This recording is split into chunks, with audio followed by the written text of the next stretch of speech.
Boa noite, irmãos. 19 horas, vamos dar início à Escola Bíblica Dominical de hoje.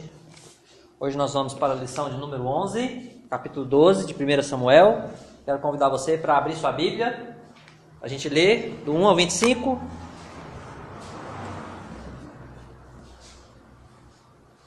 Primeira Samuel, capítulo 12.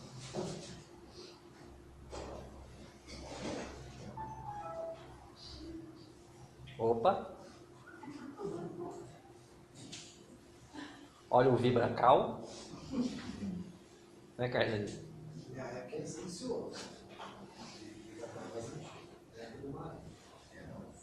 Vamos lá, 1 Samuel, capítulo 12, diz o seguinte: Então disse Samuel a todo o Israel: Eis que ouvi a vossa voz em tudo quanto me dissestes, e constituí sobre vós um rei. Agora, pois, eis que tendes o rei à vossa frente. Já envelheci, estou cheio de cãs, e meus filhos estão convosco. O meu procedimento esteve diante de vós desde a minha mocidade até o dia de hoje.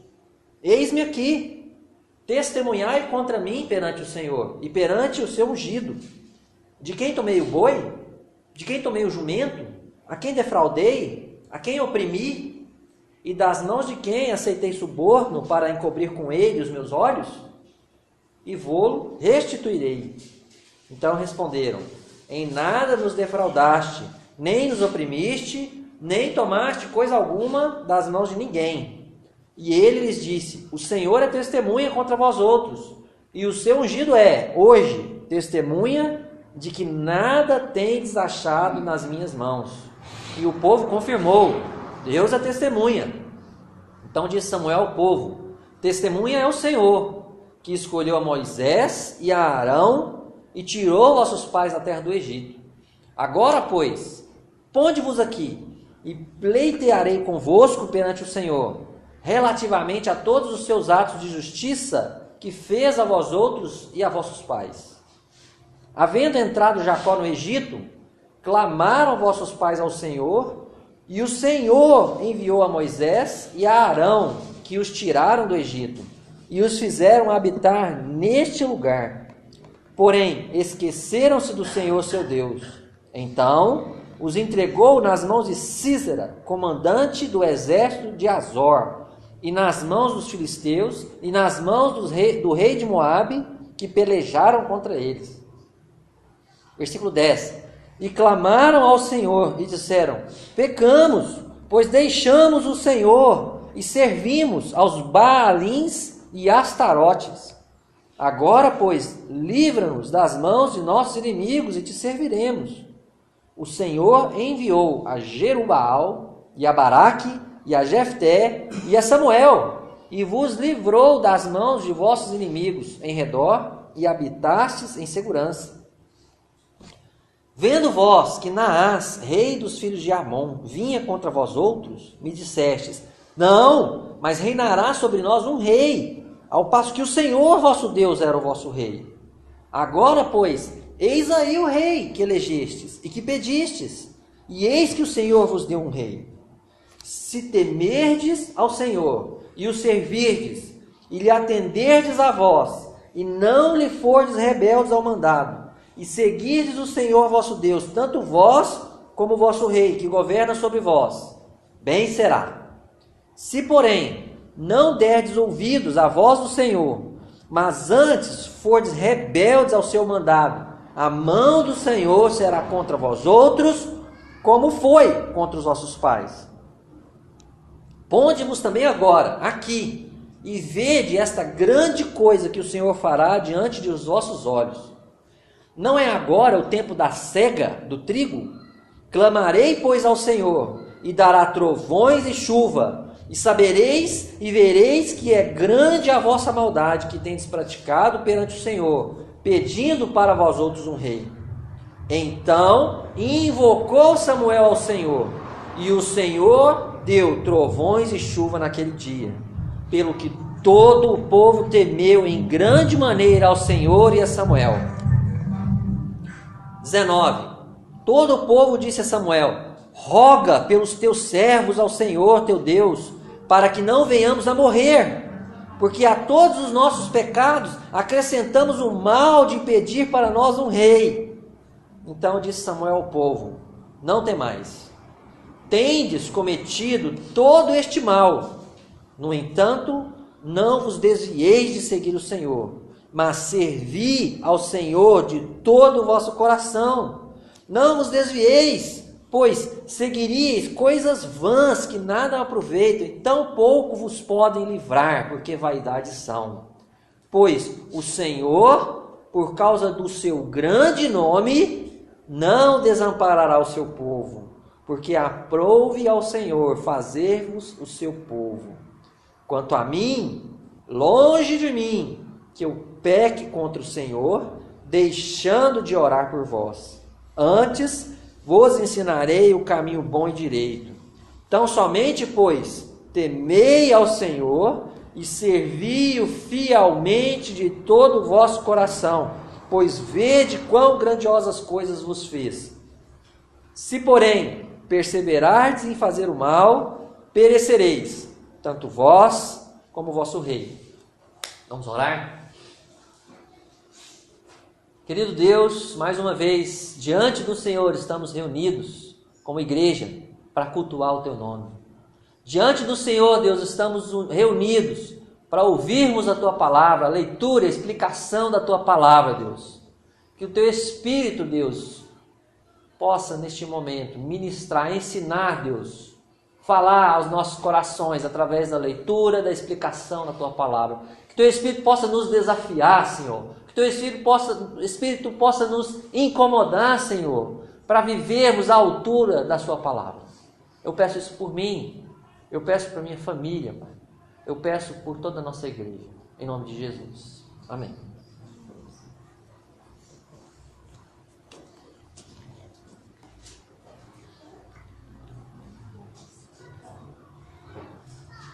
Irmãos, após o rei Saul, juntamente com Samuel, derrotarem o exército de Naás, o amonita, no capítulo 11, Samuel então convocou todo o povo para a cidade de Gilgal, para que ali eles pudessem renovar o reino, confirmar o reino de Saul sobre Israel. E o dia foi muito alegre, e eles ofereceram sacrifícios a Deus. Eles estavam contentes, eles estavam unidos com Saul, seu rei. Agora sim, eles estavam unidos porque eles obtiveram vitórias contra os inimigos, não é? E eles sentiram então segurança em Saul. Então, nesse contexto, a gente entra no capítulo 12. Eles estavam lá em Gilgal, e de repente Samuel se levanta no meio da festa. Gente, espera aí que eu tenho que falar um negócio para vocês, E assim começa o capítulo 12, tá? O capítulo 12, ele vai tratar da transferência do governo civil de Samuel para Saul. Governo civil. Porque lembra que Samuel, ele tinha várias tarefas. Ele era profeta, ele era sacerdote, mas também era juiz. Ele tinha um governo civil sob a sua responsabilidade, E a partir de agora, essa parte do governo, ele ia passar às mãos de Saul, ok? A ideia central desse capítulo 12 é que Deus julgará o homem que não cumprir com as suas responsabilidades. E assim também ele vai julgar aquele que cumpre com as suas responsabilidades. E que a gente vê os dois lados da moeda, Ele vê a graça de Deus, a gente vê o juízo de Deus, a santidade de Deus. A gente vê a misericórdia de Deus, a gente também vê a responsabilidade humana. Então, o capítulo ele vai tratar disso, de que Deus ele julgará o homem que não cumprir com as suas responsabilidades. Eu não estou falando de salvação aqui, Eu estou falando das responsabilidades que Deus dá ao seu povo, ok? É o que a Bíblia, é o que o capítulo trata, das responsabilidades do povo. Então vamos lá, 2 desafios. Primeiro desafio, eu gostaria de chamar a sua atenção, para que você note a graça de Deus agindo na vida daquele povo. mas também o juízo de Deus, a mão poderosa de Deus julgando aquele povo. Durante toda a história do povo de Israel, tá?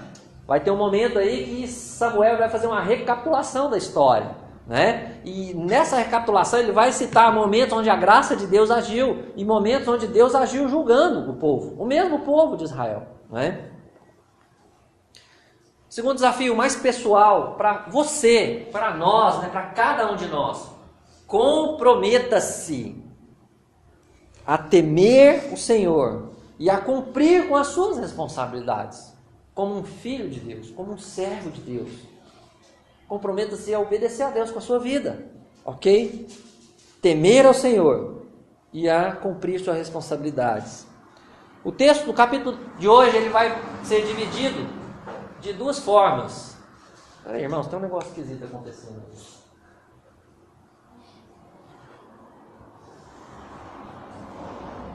Só um momentinho.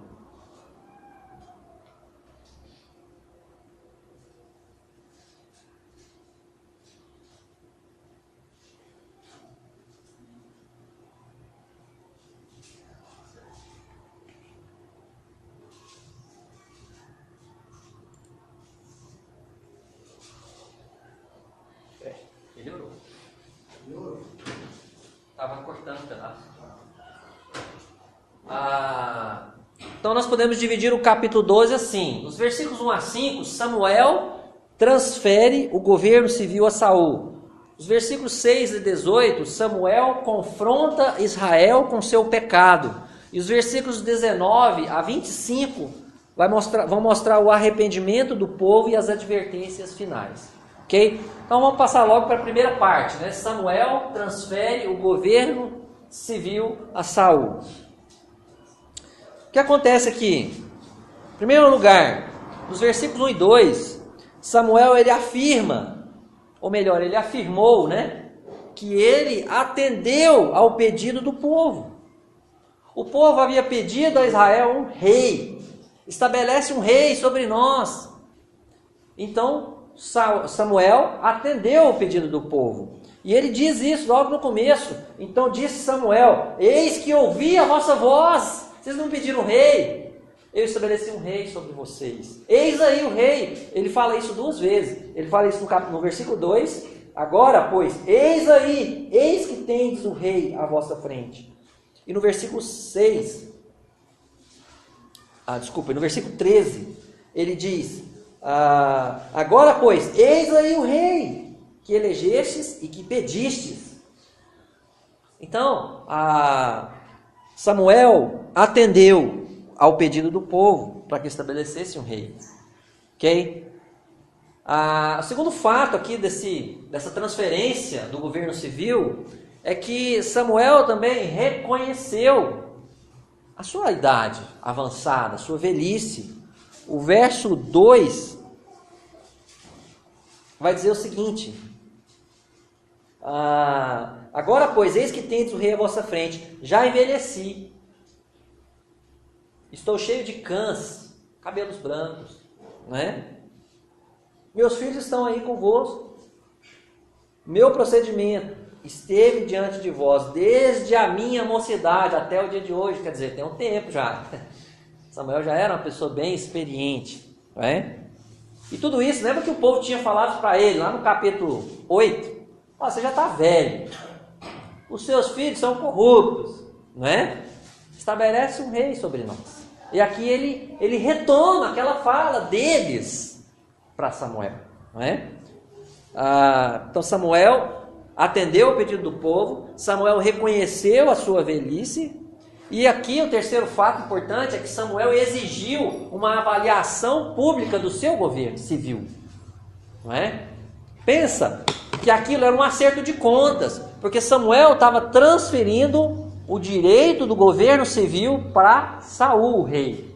Então, naquela cerimônia formal, pública, ele estava fazendo uma prestação pública de contas. Olha, eu roubei boi de alguém aqui, algum jumento, não é?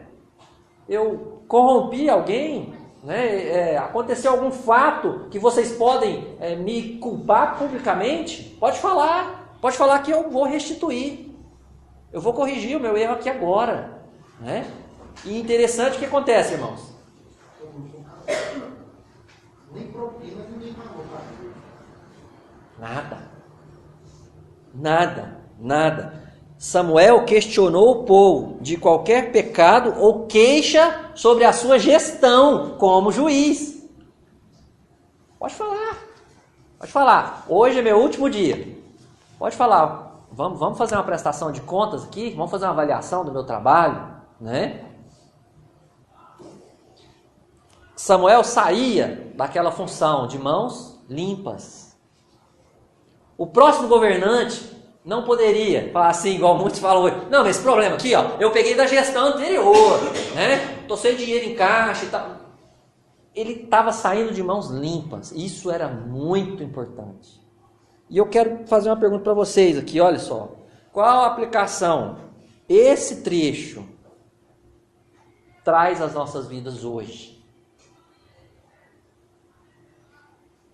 Esse fato de Samuel exigir uma prestação de contas e mostrar, ele não estava querendo aparecer, irmãos, ele não precisava aparecer, ele já era muito famoso, ele não precisava aparecer. O que isso tem a nos ensinar? Muito bom, uma pessoa será Deus. O que mais? Bom, Carlos.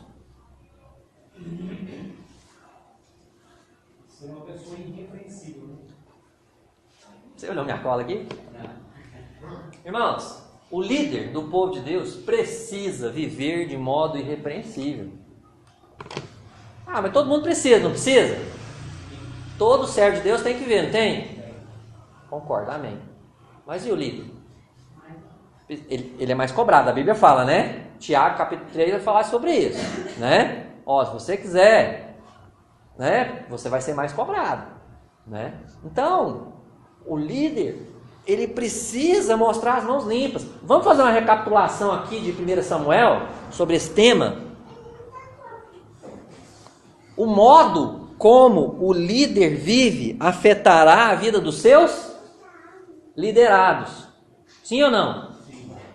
Ele sempre disse, tinha anteriormente o caso de Eli, tanto ele quanto os filhos, né? O que aconteceu com a Arca da Aliança? Foi capturado. O que aconteceu com o povo de Israel? Foi subjugado, foi derrotado. E o que aconteceu sobre a gestão de Samuel?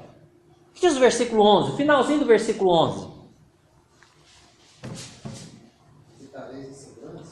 Isso, lê o versículo 11 todo, por favor. O Senhor enviou a Jerubaal e a Baraque, e a Jefté, e a Samuel, e vos livrou das mãos de vossos inimigos em redor, e habitastes em segurança. Viveram em segurança, porque eles estavam debaixo de um líder, um homem de Deus. Então, a aplicação para esse primeiro ponto aqui, tá? Olha só. O líder do povo de Deus precisa viver de modo irrepreensível. Segundo ponto, segundo trecho aí do capítulo, versículos 6 a 18. Samuel confronta Israel com seu pecado.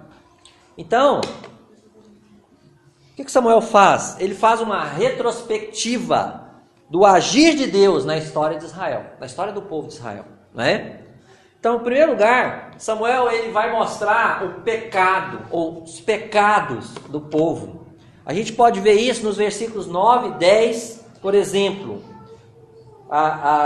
Começando do 8, tá? Ó, havendo entrado Jacó no Egito, clamaram vossos pais ao Senhor, e o Senhor enviou a Moisés e Arão, que os tiraram do Egito, e os fizeram habitar neste lugar. O versículo 8, ele resume o êxodo e a entrada na terra prometida, né? E aí o versículo 9, porém, esqueceram-se do Senhor, seu Deus. Esqueceram-se do Senhor, seu Deus. Que frase triste, não é? Versículo 10. E clamaram ao Senhor e disseram, pecamos, pois deixamos o Senhor e servimos aos Baalins e Astarotes. idolatria, outros deuses. Então, Samuel faz a retrospectiva mostrando pecados na história do povo de Israel. Confere comigo o verso 12. Mas falando do presente daquele momento, enquanto Samuel falava com o povo, né? Vendo vós que Naás, rei dos filhos de Amon, vinha contra vós outros, me dissestes, não, mas reinará sobre nós um rei, ao passo que o Senhor, vosso Deus, era o vosso rei. Outro pecado que Samuel narra. Olha, vocês se esqueceram de Deus de novo. Vocês abandonaram Deus e confiaram em homens. Né? Então ele vai narrar a história do povo de Israel. Ele mostra pecados. Mas ele também mostra o que vem depois do pecado, de uma maneira geral. Né? O juízo de Deus. Versículo 9. Eu só li a primeira frase. Né? Ó. Porém, esqueceram-se do Senhor seu Deus. Então, o que diz aí? Mas quem os entregou? O Senhor Deus os entregou. O Senhor Deus os entregou nas mãos de Sísera, comandante do exército de Azor, e nas mãos dos filisteus e nas mãos do rei de Moabe, que pelejaram contra eles. Nossa, mas Deus é mau, não? Não, Deus não é mau, não. Deus é justo e santo, não é? Interessante, olha o que diz o versículo 15: se porém não derdes ouvidos à voz do Senhor, mas antes fordes rebeldes a seu mandado, a mão do Senhor será contra vós outros, como foi contra vossos pais. A mão de quem? Do Senhor. Então, Samuel mostra o pecado, mas Samuel mostra também o juízo, o julgamento de Deus diante do pecado do seu povo. Né? E na sequência, Samuel vai mostrar o arrependimento do povo, e glória a Deus, não é?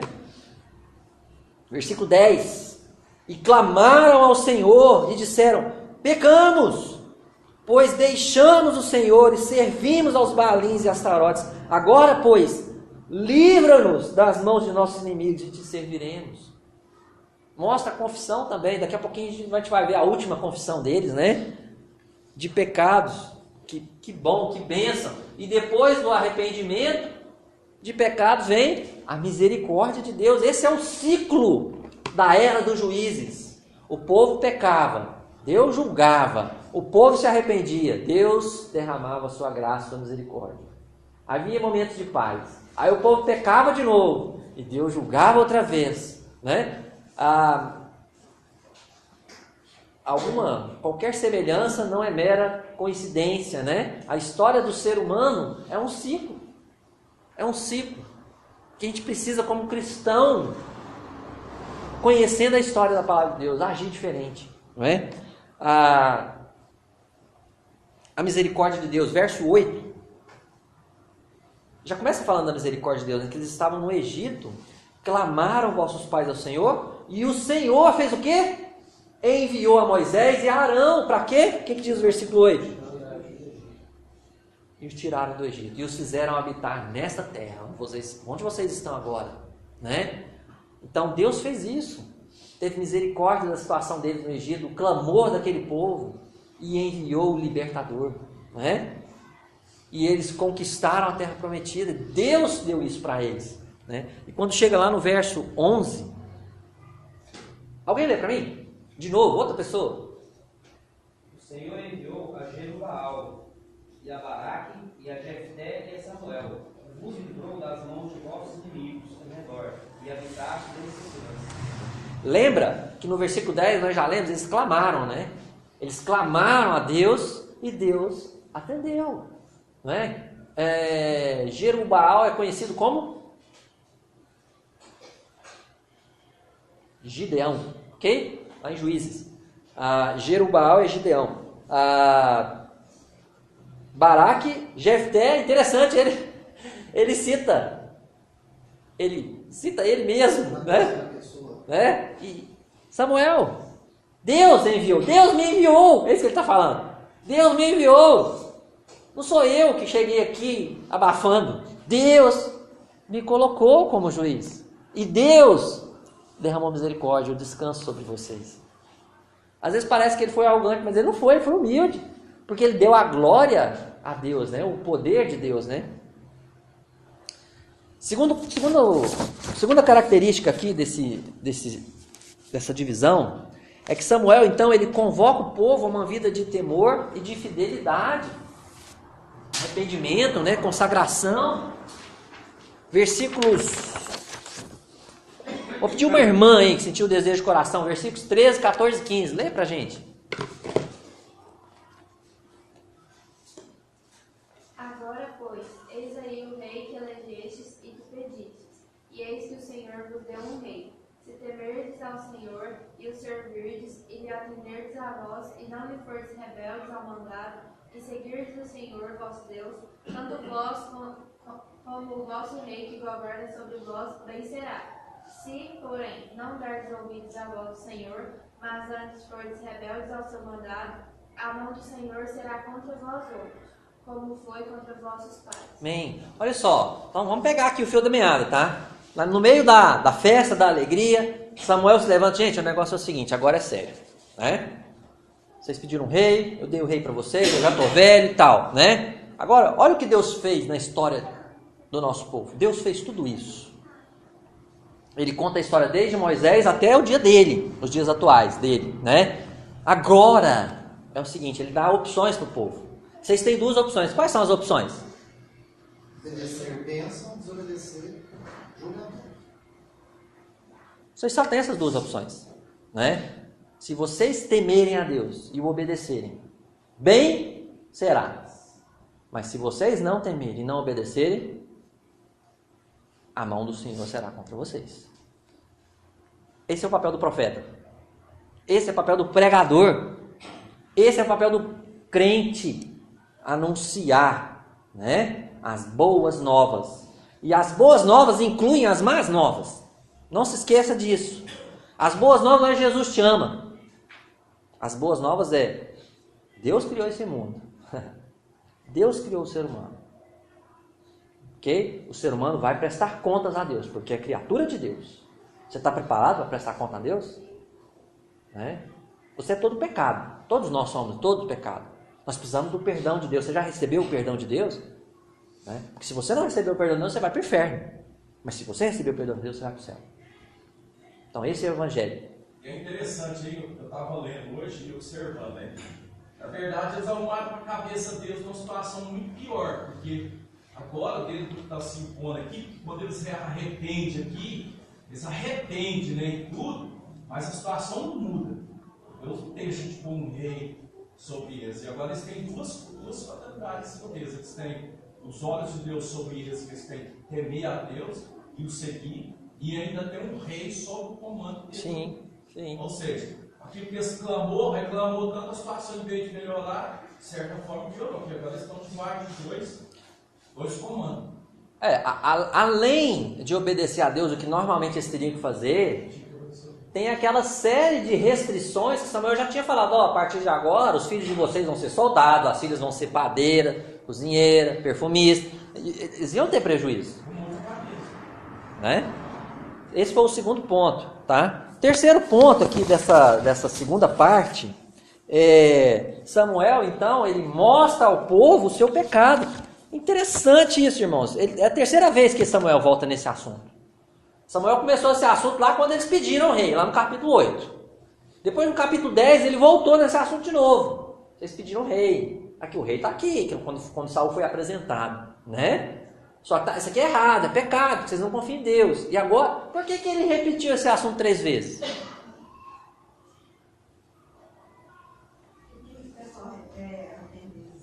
Eles ainda não tinham arrependido. Eles ainda não tinham manifestado arrependimento nenhum de ter pedido um rei. Mas agora parece que o ciclo fechou. Porque aí Deus mostrou para eles. Através até de um sinal milagroso. Qual foi o sinal, irmãos? Mas assim, me explica melhor isso aí. Mas caiu um trovão aqui, é um sinal de Deus?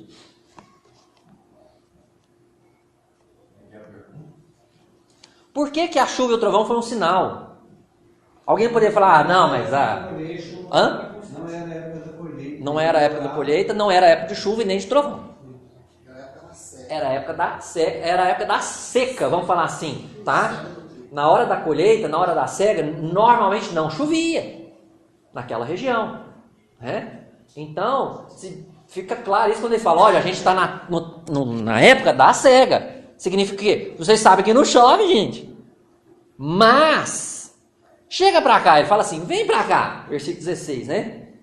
Ponde-vos também agora aqui, e vede esta grande coisa. Quer dizer, se é grande coisa, é porque realmente não acontecia, e mais do que isso, o que aconteceu foi uma grande tempestade, né?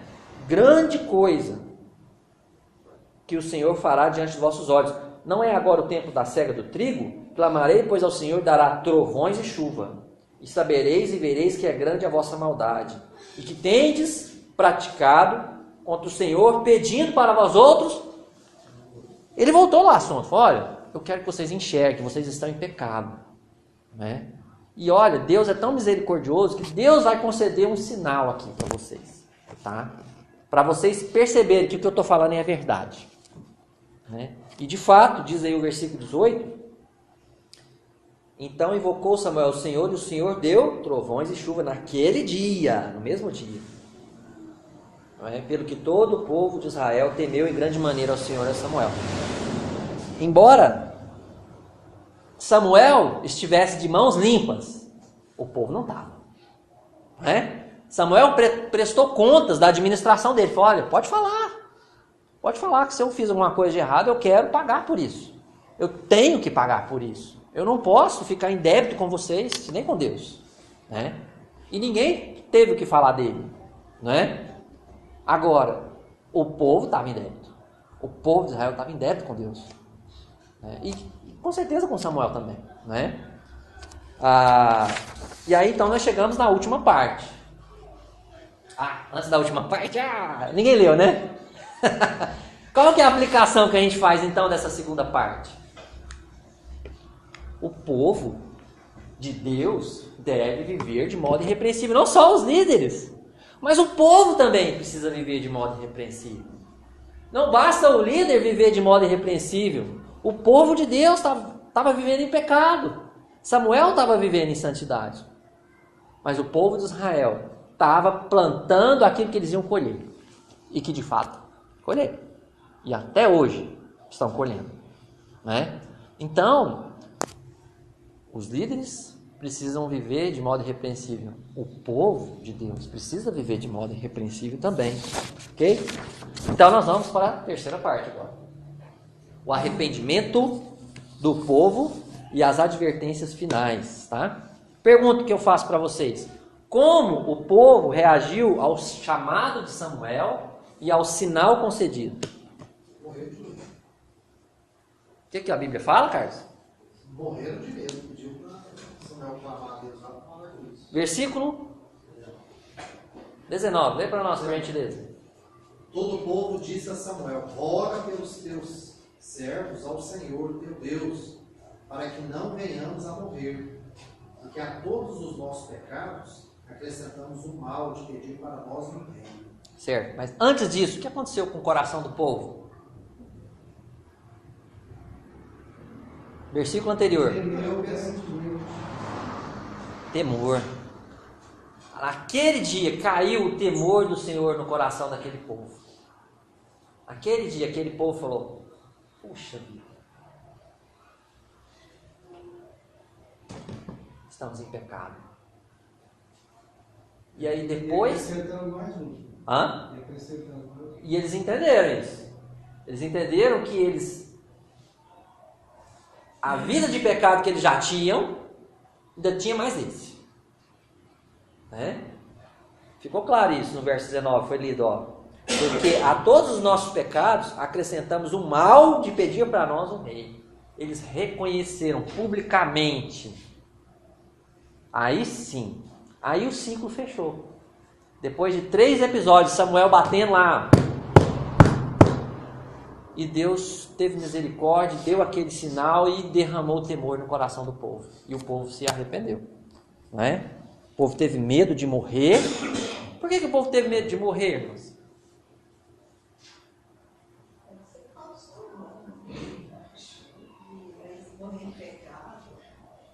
Pode ser, né? Lembra que na história do povo de Israel, inclusive a história aqui recente que a gente viu em Juízes, a Bíblia fala que Deus trovejou do céu sobre os inimigos. Lembra disso? Né? Eles já viram o agir de Deus sobre os inimigos. Pode ser que Deus realmente, que eles tivessem medo de morrer ali no meio dos trovões, pode ser. Não é descartada essa hipótese, né? Mas pode ser também que eles estavam com medo porque sabiam que Deus era um Deus justo e santo e que julga o pecado, né? E que seja por trovão ou qualquer outra maneira, eles seriam julgados por Deus, né? Beleza. O que mais que o povo fez? Pediu o quê? O que o povo pediu?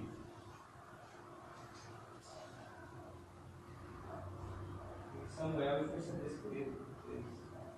Eles pediram um intercessor. Interessante isso, né?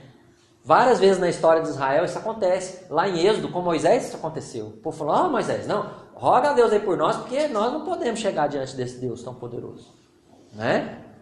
O temor de Deus era tão grande que eles não ousavam chegar perante Deus. Eles pediam que Moisés intercedesse por eles. Né? E aqui aconteceu a mesma coisa. Né? Aconteceu com Jó, vocês se lembram, né? Os amigos de Jó, né? Embora a história é completamente diferente, mas aconteceu, eles pediram um intercessor, né? Como Samuel reagiu ao arrependimento do povo? Vamos lá, uma voz feminina.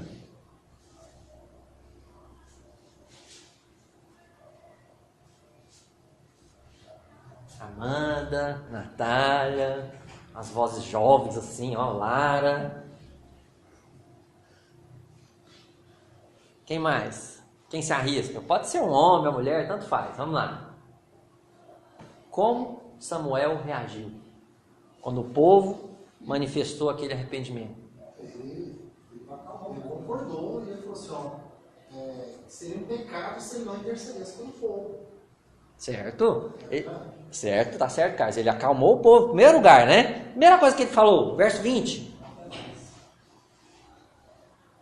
Então disse Samuel ao povo, não tenham medo, não tem mais. Gente, como é bom ouvir uma palavra dessa, né? Principalmente quando você está morrendo de medo. E alguém em quem vocês confiam, que diz aí o versículo 18. Isso, final do versículo 18. Pelo que todo o povo temeu em grande maneira ao Senhor e eles reconheceram que Samuel era uma autoridade instituída por Deus, né? Então eles tinham temor de Samuel. E aí eles, na hora que Samuel falou, não tenham medo, eles confiaram em Samuel. Eles confiaram em Samuel, né? Porque Samuel era um profeta de Deus, era um homem de Deus, né? Ele acalmou os temores do povo. Interessante que quando ele justificou por que Deus não ia julgá-los naquele momento, ele não falou, não, porque vocês se arrependeram, né? Porque vocês são gente boa. Qual foi a justificativa que Samuel deu? Porque Deus não iria julgá-los naquele momento? Por causa do grande nome de Deus. Né? Olha, porque Deus, ele vai preservar o nome dele. Porque se ele acabar com vocês aqui, as outras nações vão falar, Deus não conseguiu botar o povo dele lá, ó, né? Ele, para preservar a sua própria glória, Deus não vai punir vocês. Maravilhoso isso, né? Dá para lembrar de Moisés, né? Quando Moisés desceu do monte, né? Mesma situação. Aniquilar o povo. Aí o próprio Moisés clamou a Deus, né? E falou, né? Não sei se foi nesse momento que Moisés falou para, se Deus não tivesse misericórdia com o povo, que eles casam o dedo do livro. Sim, foi. Então é interessante notar que isso deve humilhar o ser humano mais. Assim, Deus faz isso não é porque eu sou bom, não é porque eu me converti, me arrependi, né? Ele faz isso para a glória dele mesmo, para a glória do nome dele. É claro que as pessoas se arrependeram, é claro que ele considerou isso. Só que a motivação, né? Eles mereciam ser julgados naquele momento, né? Mas Deus, pela misericórdia dele, naquele momento, preservou o povo por causa do nome dele, né? O que mais que ele fez? No verso 23, o Carlos citou, mas o que ele se propôs a fazer pelo povo? Interceder, orar. Lembra que o povo pediu para ele orar, né? Interceda por nós, né? Roga a Deus em nosso favor, né? É claro que eu não vou deixar de pecar contra Deus. Ele não falou contra vocês, né? Eu não vou deixar de pecar contra Deus deixando de orar por vocês. Porque ele sabia que ele, como líder do povo, ele tinha o dever de orar pelo povo. E se ele não orasse pelo povo, ele estava pecando contra Deus. Porque essa é a tarefa que Deus deu a ele, né? Não só orar, mas o que ele se propõe a fazer pelo povo? Ainda no verso 23. Então mostra que ele estava abrindo mão, ele estava transferindo o governo civil, mas não as tarefas proféticas e sacerdotais dele. Ele ia continuar exercendo as funções de sacerdote e de profeta. Ele ia continuar ensinando o povo e ia continuar orando pelo povo. Tanto é que nós vamos continuar, se Deus permitir, né, a gente estiver aqui, estudando 1 Samuel, a gente vai ver Samuel ainda agindo, né, dentro das funções dele. Versículo 24, o que Samuel faz? O que ele propõe? Fala o povo temer o Senhor, né? Fielmente servir. Esse versículo é lindo, irmãos. Decora esse versículo, maravilhoso. Tão somente, pois, temei ao Senhor e servi-o fielmente de todo o vosso coração, pois vede quão grandiosas coisas vos fez. Não é? Se terminasse o capítulo aqui, né? Você ia pensar assim, nossa, que maravilha, né? Deus é maravilhoso e tal. Só que aí vem o verso 25. Se, porém, perseverardes em fazer o mal, perecereis, tanto vós como o vosso rei. Isso, mais uma vez, volta para mim, volta para você, como aquele que tem que mostrar os dois lados. Olha, se você quer agradar a Deus com a sua vida, arrependa-se do seu pecado, consagre a sua vida a Deus. Se você não fizer isso, se você não viver para Deus, você vai morar no inferno. Os dois lados têm que ser ditos. A gente não pode dizer meio evangelho, não pode pregar só o evangelho do... o evangelho da graça, né? Nós temos que pegar o evangelho da graça e do reino. A gente tem que pregar os dois lados da mesma verdade, né? Que Jesus é o rei e o juiz, né? E ele vai julgar, ele vai sentar no trono e ele vai julgar um dia esse mundo. A Bíblia fala que Deus há de julgar um dia por meio de um varão, né? E destinou e acreditou diante de todos, ressuscitando dentre os mortos, lá em Atos 17. Então ele termina assim, o capítulo termina meio que sombrio, né? A gente não sabe se o povo realmente vai se arrepender, se consagrar a Deus, ou se não vai. Ficou assim um quê? E a gente vai continuar vendo semana que vem, se Deus permitir, tá? Mas não acabou ainda não, pera aí, irmãos. Hoje então nós aprendemos que Deus julgará o homem que não cumprir com suas responsabilidades. E ele, também por outro lado, ele vai abençoar aqueles que o servem, que o temem, que se consagram a ele, não é? A gente viu isso hoje. Eu chamei vocês para notarem, para observarem a graça de Deus e o seu juízo durante a história do povo de Israel. Aquele ciclo de pecado, de juízo, de arrependimento e de misericórdia, não é? Deus se mostrou pronto a perdoar o povo quando ele se arrependeu dos seus pecados. Do outro lado, da outra mão de Deus, Deus se mostrou pronto a disciplinar aqueles que estavam no pecado, não é? Então, observe esses dois lados de Deus, não é? Muitas vezes a gente se pega em debates, né? Fala, não, mas Deus é bom, Deus não vai fazer isso. Não, a Bíblia mostra isso. A Bíblia mostra que Deus é bom, cheio de graça e de misericórdia. Mas a Bíblia fala que Deus é justo e há de julgar o pecador. E até o seu próprio povo, né? São duas verdades que andam juntas. Desafio número 2: comprometa-se a temer ao Senhor e cumprir com as suas responsabilidades, a viver uma vida santa. Nós somos igreja de Jesus, nós somos igreja do Senhor Jesus. O Senhor Jesus nos chamou para seguir os seus passos. para andar nos seus caminhos.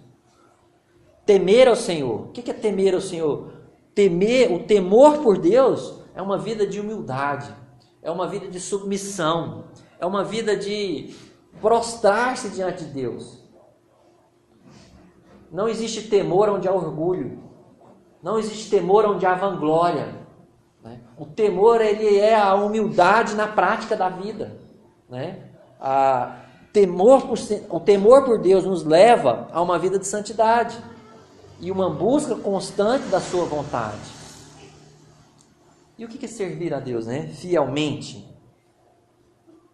Vidas que temem a Deus, consequentemente, vão servi-lo. O temor por Deus, se ele é verdadeiro, ele vai nos impulsionar a servir a Deus. Se a gente não está servindo a Deus fielmente de todo o coração, se você, talvez, porventura, não está, talvez a falha está no temor por Deus, está faltando mais temor por Deus. Ok? Então, eu quero desafiar você, eu quero desafiar a segunda igreja evangélica dos irmãos, a nossa igreja, a viver essa vida. Não adianta a gente vir aqui domingo após domingo, ouvir a palavra de Deus, aleluia, cantar, glória a Deus, e na segunda a gente não ter temor por Deus. E na terça, e na quarta, e na quinta a gente viver uma vida de aparência. Não precisa ser o que a gente diz crer. Ok? Vamos orar. Querido Deus, obrigado por esse texto brilhante, maravilhoso, de 1 Samuel, capítulo 12. Obrigado por este homem do Senhor, Pai. Ó Deus, ajuda-nos a aprendermos de Samuel, a sermos, Deus, fiéis ao Senhor como Samuel foi. Querido Deus, muito obrigado por esse exemplo, como ele foi exemplar, Deus. Eu te louvo pela vida dele, eu te louvo pelo que o Senhor fez com o povo de Israel, Pai. Como o Senhor agiu com misericórdia, mesmo eles não merecendo, Deus. Como o Senhor age com misericórdia em nossas vidas, Pai, mesmo a gente não merecendo. Então eu te peço, Deus, tenha misericórdia do teu povo, restaura o teu povo, Deus. Ajuda o teu povo, Deus, a ter temor pelo Senhor, como aquele povo teve temor pelo Senhor naquele dia. Ajuda-nos, Deus, a consertarmos, a emendarmos, como diz a tua palavra, os nossos caminhos. Transforma, Deus, as áreas erradas, Pai, do nosso caráter, para que vivamos uma vida que te agrada, servindo ao Senhor fielmente. Em nome de Jesus. Amém.